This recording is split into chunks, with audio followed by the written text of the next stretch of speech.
Hi, Dr. Golden. Welcome to Mercy Home, and thank you so much for being with us today. Thank you. It was great.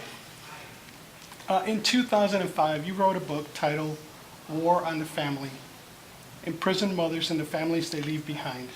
And it was also the title of your workshop today, which I may add went very well, and the audience response was really positive.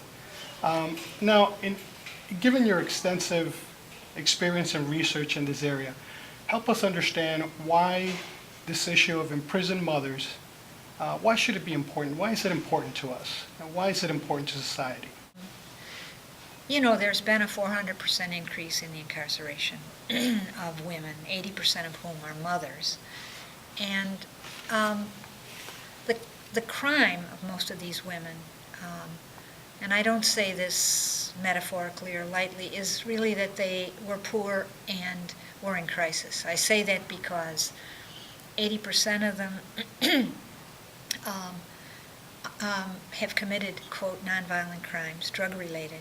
A lot of their addictions result from the fact that here in Illinois, 80% of them were sexually or physically abused when they were younger, or even sometimes in their teen years. So they begin to self-medicate. Or in some cases, there's no capital in their community, so they might carry drugs for a boyfriend, or they might sell drugs just to support themselves. So in every case, I'm using this notion of poverty as one of the reasons that these women get in trouble, which isn't to say that most poor people become, quote, criminalized, but there's a way in which we do criminalize poverty. That is, people who are desperate will, out of suffering they've had in the past, will use drugs to deal with their pain.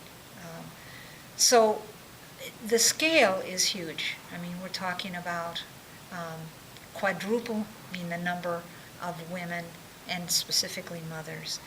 And once you have imprisoned a mother, and they're going down for drug-related crimes for an average of 4 years, and that means for children during their childhood, that's 4 years that can never be recovered, and often it begins to destroy the family.